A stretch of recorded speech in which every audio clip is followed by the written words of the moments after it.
It's time to show them we are more than meets the eye. I wanted to ask, moving from live action to animation, what were the processes like? Completely different from working with live sets and props to actually storyboards and seeing graphics work? It's not completely different. There are elements that are completely different. It's like the chaos of a live action set is the exact opposite in animation. Everything's calm, like deliberative, iterative, etc. And so I miss the chaos because there's sort of a narcotic about that. You know, it's like, come on, let's go. But the ability to continue to hone the relationships, the dialogue, all the stuff that you can do in animation, that's very different. And then there's no restriction on your imagination in animation. And that is really an awesome thing. You know, there's practical problems when you think about a practical movie. That's right. But in animation, you know, we're like, oh, can we make it look purple? Let's see what it feels like. Oh, maybe a little more red, you know. And so you can create an environment that is very unique. No, it so is, because you guys had a really cool retro feel to this movie as well. So when it came to like the tones and the colors, did you have a lot of decision making in the process with Josh to say, look, you know what, I want to stick to what it was like? Well, we did two things. One is we sort of went from a story point of view and said, like, if these guys are going to fight over this planet, it's got to be kind of a nice place.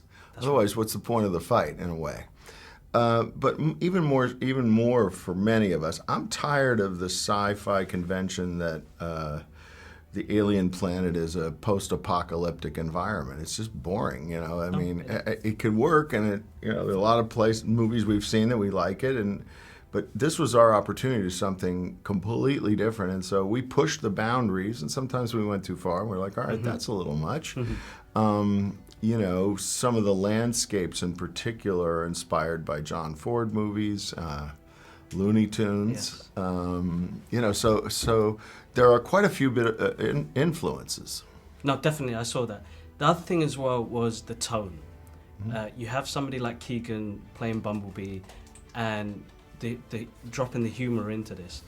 But you guys did it really well with kind of letting some of the emotional parts kind of ride out. Usually what tends to happen is something funny will happen straight away. Yeah. What was the decision making on that? Well, and that's going back to what's fun in animation is you can calibrate things in a different, you know, a little bit more precise, because sometimes we didn't get it quite right, you know, and then you're changing it. What was really important to us was setting up these guys as best friends meant a fun story, right? That's right. And Keegan is he is chaos, humor chaos introduced. And so that allowed it. But as you'll notice, of course, as we go through the movie, as it gets more serious, and we start to drop the comedy a bit. That's right. You know, and but tone is always the hardest thing to find, I think, in any movie. And this one was tricky because you also had to figure out what was the tone of a 20-something Orion Pax and D16, and who are not yet mature enough, in a sense, or battle-scarred enough to be Optimus and Megatron. That's right, that's right. You've been with the Transformers franchise from the beginning, and I want to thank you for that, because you brought them to the live screen. Now going into the animation world, what do you want fans to kind of take from this when they see this? Well, I think there's a few things, and not to sound too important, because we made this movie to be fun, you know, and to have that experience. But I really want people to reflect on those friends that fell apart, you know, or family that falls apart, right? I think probably all of us have one or more in our experience, and make you sort of sad about it. That's right. In a nostalgic way as opposed to in a hurtful way. And to me, there's a couple of people that fell out of my life along the way, and it makes me think about them. I think it also, and this is not overt since you've seen the movie, but this is authoritarianism against democracy. I mean, that's right. You know, so I think there's some, you know, pay attention. Yeah, it's really good. Really good. You want that angry guy like Trump? Well, You know, he's not so far from Megatron. So You definitely got that tone really good. You have an amazing cast in this movie. Now, this has been in the making for a long time, I heard.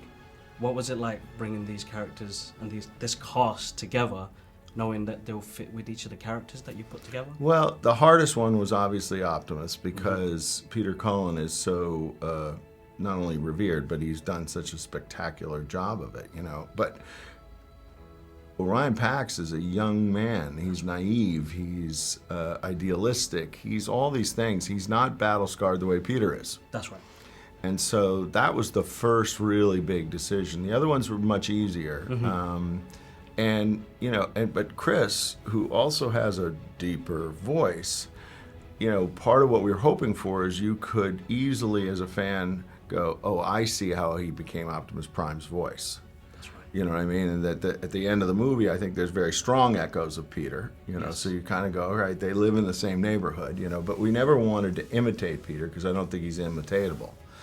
No. You know, I particularly fought for a large cast because I felt with animation, the scale at which we were going to try to tell this movie, it needed that kind of profile from its actors.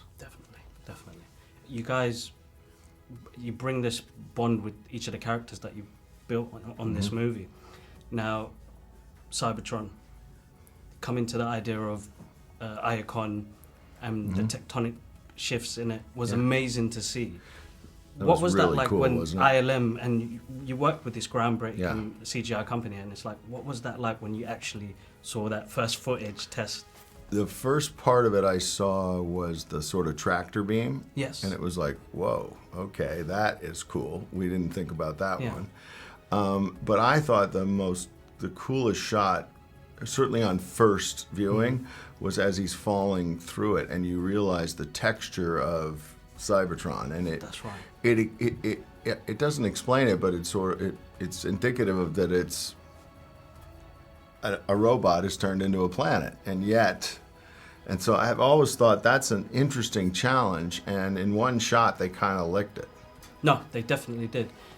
You guys introduced some new lore to this as well, because it's never been done like the origin story in the animation or kind of in the movies, but like you've started something fresh and new here. So in the process of seeing the scripts and seeing how it was written out, what was that like for you to kind of say, all right, this could actually really work really well? Well, what was really exciting was, as somebody who's lived with them for a long time creatively, I suddenly began to understand them differently, you know, and I think that's something the audiences are going to feel. If you've seen any movies before, and your sense of who they are, it changes. You know, I understand Megatron much differently, right? I understand Optimus more different. And I think one of the interesting facts is when we try to tackle the next live action, we are forced to make the robots more interesting because of this movie. Definitely. No question. There's no going back. No, that was so good, because I think the key thing that I got from it when I left was, oh my God, they gave me an origin story that probably didn't expect.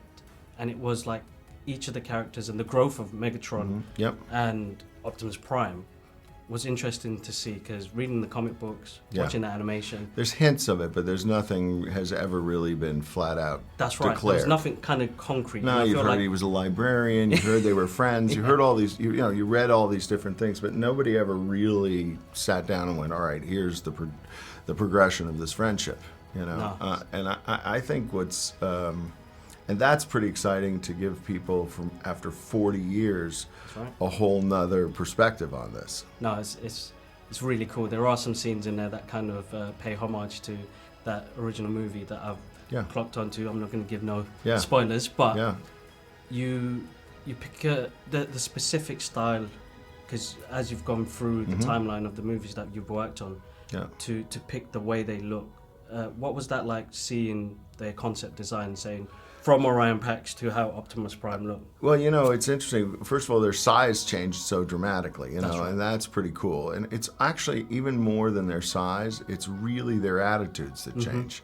You know, that and that's it's a direct analogy to human sensibility, right? If your humanity gets suddenly an injection of extra intelligence and extra something, you change, right? You know, and I think the bar we set, which really we had a lot of conversations, which was we wanted the audience to feel just as bad for Optimus as we would feel for Megatron, and that was different. Very. You know, and that took a lot of tinkering. I bet it did. Was there any favourite moments of putting this movie together that kind of brings out any of the fun stuff that happened? I think when we found the characters in terms of their age right, because when it was first written, it felt young. And we're like, no. And there was sort of this fight as we were writing it, which was Optimus and Megatron's personalities kept infiltrating scenes with Orion Pax, and we're like, no, he's not Optimus yet. Yeah. So that was really exciting when we got that balance right, you know. And then I think the moment where the friendship has ended is really one of the most dramatic heights we've ever gotten to. Very impactful. Very impactful. I want to say thank you so much for bringing this to the screen. I think Pleasure. From seeing it as a kid back in 1986 all the way through to seeing its different versions of it to coming back to animation, for me has been absolute delight. When I saw it last week, it was like insanely good. So thank you so much. That's so great. For that. I love that. No, that's awesome. I love that. So, you know, we're you know, you really learn over time when you work on something like this the importance it holds for people, and it's really gratifying when somebody like yourself goes, you know, that's because I remember the first movie when the fans were like, Michael Bay is ruining my childhood, and that was before they saw the movie. But nonetheless, we were all like, oh wow, what did we do, you know? You did something good, definitely something good. I think because I see it as interpreting something that's coming from animation or a book and making it live action is a really hard job. Yeah. So getting to see something like that movie will be stuck in my head until, you know, I show it to my kids. Yeah. And I'm going to be taking my nephew to watch this movie, and I feel like this will be a new introduction for him into the Transformers world, which will be absolutely amazing to see his face when he sees it on the big screen, because he plays with the toys. So, no, great. I think it's also going to, if you think about this, is he's growing up with a different version of Optimus and Megatron than you did. Yes, definitely. And that's kind of cool. So cool that it's gone over 40 years on for my next generation to take it on as well. So no, thank you for that. Absolutely awesome. Fantastic. Thanks, guys. Glad you feel that way. No, absolutely awesome. Pleasure. All the best today. Have fun. Thank you.